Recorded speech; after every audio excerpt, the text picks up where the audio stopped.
2025년 4월 12일 저녁 7시 무렵 일본 미야기현 센다이시 보육교사로 일했던 유카는 어린이집에 놓고 온 물건을 가지러 간다고 말하며 외출했습니다. 그리 먼 거리가 아니었기에 그녀는 외투조차 챙기지 않은 채 집을 나섰죠.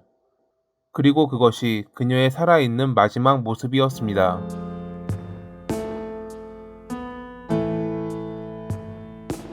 유카는 센다이시에서 거주하며 보육원에서 일하던 성실한 여성으로 어린 아들을 홀로 키우고 있었습니다. 경제적으로 여유가 있진 않았지만 그녀는 아들을 위해 하루하루 착실하게 살아갔습니다. 동료들은 그녀가 따뜻하고 헌신적이었다고 기억합니다. 그리고 아들을 정말 아꼈던 어머니였죠. 그런 그녀가 홀로 떠나는 건 있을 수 없는 일이라며 실종 신고했지만 경찰은 성인의 실종이라 바로 대응하진 않았습니다. 그리고 실종 하루 뒤 이와누마의 한 해안에서 그녀는 사망한 채 발견됐습니다. 그녀의 몸 여러 군데에 남은 자상은 타살임을 말해주고 있었죠. 경찰은 곧 조사에 들어갔고 그녀가 외출하기 전 렌마라는 남성과 여러 차례 통화했다는 것을 알아냈습니다. 유카와 그는 작년 가을에 만나 친해진 사이였습니다. 그의 직업은 프로 킥복싱 선수였지만 그것만으로는 생활비가 부족해 아르바이트를 전전했습니다.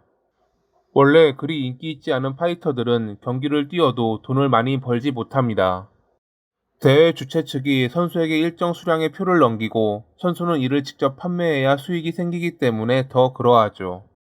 격투기 팬이었던 유카는 그의 경기를 몇 차례 관람했고 경기장과 SNS를 통해 둘의 교류가 시작됐습니다. 처음엔 선수와 팬이라는 단순한 관계였지만 주변에서는 둘이 꽤 친하다라는 말이 나올 정도로 가까워 보였다고 합니다. 경제적으로 궁지에 몰려있던 그에게 있어 그녀는 단순한 팬 이상의 의미가 있었습니다. 그를 염두에 두고 조사를 이어가던 경찰은 주변 보안 카메라에서 중요한 단서를 발견했습니다. 그 보안 카메라에는 당일 저녁 7시 40분에 그녀가 홀로 해안가 방향으로 걸어가는 모습이 찍혀 있었습니다. 그 해안은 인적이 드물고 어둠이 깔리면 파도 소리만 들리는 외딴 해안이었습니다. 그리고 1시간 뒤 같은 지역을 차를 타고 지나가는 한 남성의 모습도 포착됐습니다. 그 남성은 그녀와 마지막으로 통화를 했던 렌마였죠. 그들은 늦은 저녁에 인적이 드문 해안에서 만났을 것이고 다음날 유카는 살해된 채 발견됐습니다. 이는 그가 그녀의 죽음과 연관이 있을 가능성이 높다는 것을 말해주었고 4월 26일에 경찰은 그를 체포했습니다. 다니던 체육관에서 그는 성실한 청년이라는 평가를 받았지만 항상 생활고에 시달렸습니다. 여러 아르바이트를 병행했고 후원자를 찾기 위해 발로 뛰었다고 합니다. 심지어 그는 지인과 소비자 금융에서 돈을 빌렸고 유카에게서도 돈을 빌렸을 가능성이 제기됐습니다. 처음에 그는 범행을 부인했지만 조사 과정에서 사건 전 흉기를 구매했던 것이 드러났습니다. 얼마 뒤 시내 공원에서 범행에 사용된 흉기가 발견됐는데 이는 렌마가 구매했던 것과 동일한 제품이었습니다. 그리고 그의 집에서 유카의 핸드폰과 지갑이 발견됐죠. 그가 그녀와 나눈 문자를 지운 것도 확인됐고요.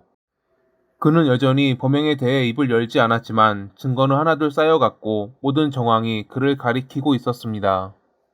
금전 문제, 빚 독촉, 그리고 관계의 파탄, 이 모든 것이 복합적으로 작용했을 가능성이 높았습니다.